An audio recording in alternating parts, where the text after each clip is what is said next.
Crew in here? Professor Kaufman? There we are. 11 of them right here. Great students, very enthusiastic. They seemed enthusiastic.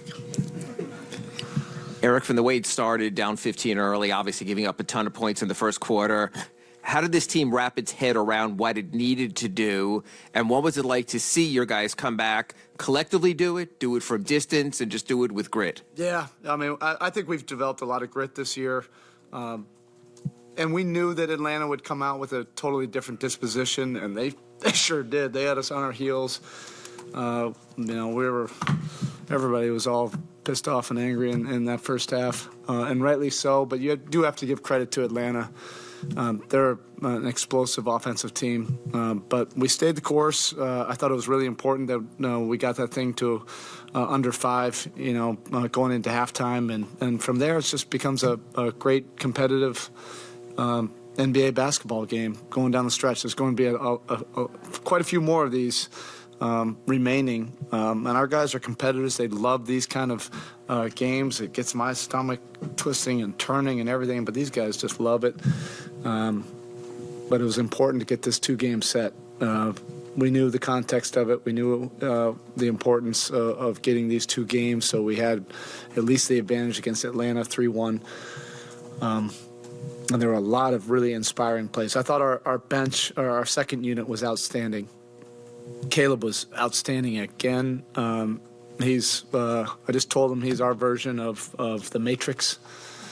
I feel blessed to have been able to coach the real Matrix, and now this version of the Matrix. But he's just so active and inspiring with his activity.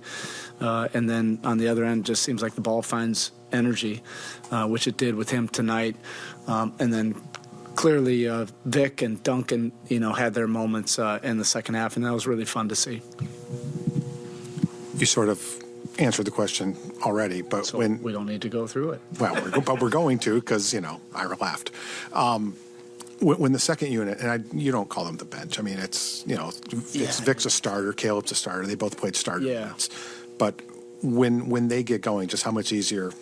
I mean, it's so obvious, but how much easier does that make it for everybody else when you are getting? I mean, you're not always going to get 58 from that group, but you got when it just makes it so much easier. They were so inspiring with their efforts, and then that fueled the offense. We were actually behind when they went in at the end of the third, and then they took the lead, and then just really changed the momentum. And until I called that timeout with about 5:40.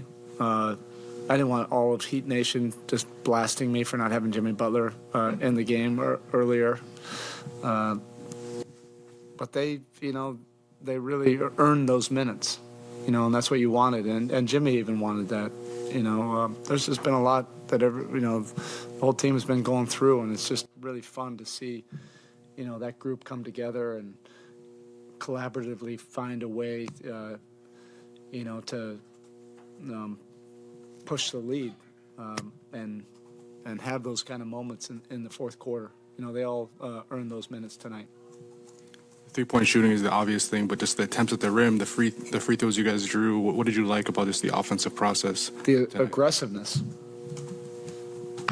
That's our deal. We have to be aggressive. We have to set the tone with our paint attacks, and we can do it in a bunch of different ways.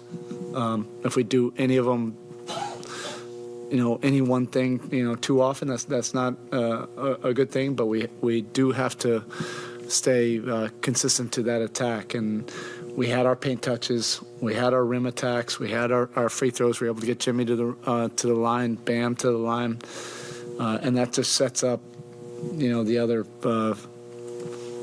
part of the symbiotic relationship. Our shooters spreading the floor and knocking down shots, but a lot of those came off of paint touches first. I still would have liked to have seen a few more, but look, the head coach is not going to complain. We scored 130. It's been a little bit of time before we've done that. A couple of things. The decision to start Max, was that, like you said, to keep Caleb in that role? Yeah. And just sort of your thought going into that process. Is it just what What's the process? Okay, it's a good thought. I love where Caleb is right now. I think I stated all the reasons why. Max has shown that kind of versatility that he can shift between either unit and have an impact. And he was, the original plug, when we had injuries anyway. So I don't even want to say that he was a facsimile of Kevin because he was already doing that. But the offensive flow and everything with the first unit didn't have to change at all with Max. Vic's explosiveness, some people thought it was gone. And I'm just wondering, you've seen everything he's gone through. You've seen the less explosive Vic when he first came here, and then he had that setback. What's it like to watch him convert that alley-oop dunk off of Duncan's pass, and then even the crossover he had on DeJounte Murray to see what used to be a Vic? How does that feel sort of as a coach to see him regaining some of that? Yeah, it's very gratifying for everybody that's been behind the scenes seeing his journey. And I remind him all the time that he has to have a little bit of grace, with himself. And I think everybody probably has to have a little bit of grace with everything that he's gone through. You can't just say, oh, you can be right back to who you used to be. He's been out more percentage of games in the last 4 years than he's actually played. And that is something. And we wanted to commit to him on this journey, knowing that it wouldn't just be a linear improvement. There would be some ups and downs and everything in between. But he stayed the course. He showed that persistence and that fortitude. And he's had an impact. Physically, he's getting better and stronger. And he was just really good tonight. Now, defensively, basically, this year, he's been that. And, he's finding a way to get into his rhythm, help the second unit, help other guys, get to their strengths. And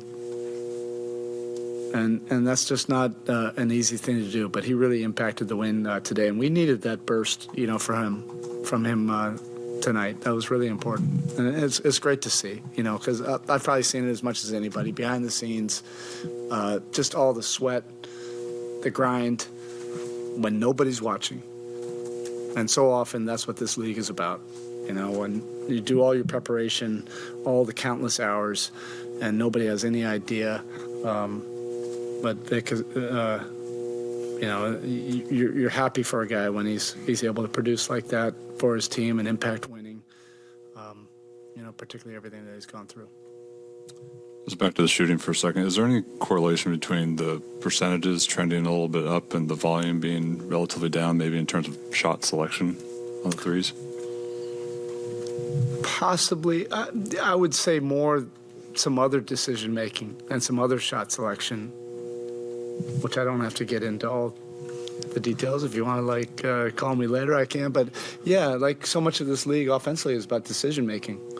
Jimmy Butler, makes great decisions.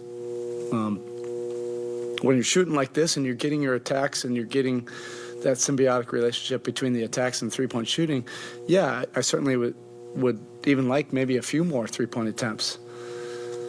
I don't think we'll be one of those teams that are jacking up 53s. That's just not us. But, we hit a lot of our barometers, our KPIs of the attacks, paint touches, the free throw attempts. So I'd probably sound like I'm nitpicking if I wanted 3 or 4 more threes. Coach, the timeout 4 minutes into the game, what was your messaging? And then also kind of what goes into your decision of when to eat your frustration and when to kind of vent it and communicate it? Did you see the first 4 minutes? Yeah, I did. That was one of the easier decisions to call a timeout. What was your messaging? I don't really remember. I'm trying to figure out what everybody's dinner plans were after the game. But at that point, it's we all felt the same way.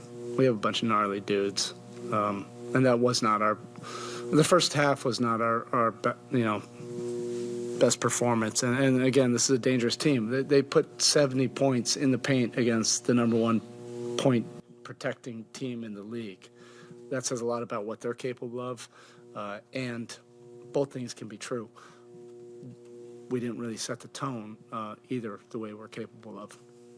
So you talked a little bit about Caleb, but specifically with the movement off ball and like the cutting in those moments. I think there was 3 consecutive buckets where Jimmy assisted on it just for kind of through your sets. I guess just specifically with that movement, how does he complement your, I guess, the primary hubs in the offense? Yeah, he's really worked at it, and he's had to.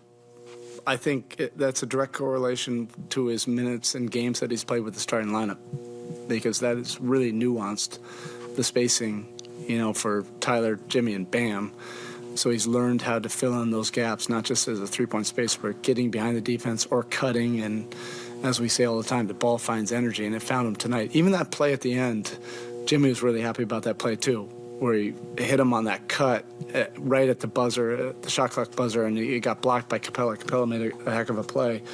But Caleb, if you're not making that kind of incredible defensive effort, that's one of those back-breaking layups. And Caleb watches film all the time. He works at it pre-practice, post-practice with the guys.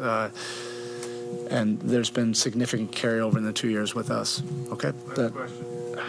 Second straight game, you really limited the non-Bam, non-Jimmy minutes. What effect do you feel like that's had on the rest of the rotation, just staggering them a little bit more? I mean, we were doing that. It's not something we've just started doing right now. You can't just say because we've won, like that's what we've done. We've been doing that for a while. It's not like it's a trade secret. Everybody understands. I think everybody sees the plus minuses. Jimmy and Bam, they're important. And for the most part, we'll try to always have one of them on the court. It doesn't always work out that way. Regardless of what happens, you got to find a way to impact the scoreboard and impact the win. All right. Thank you.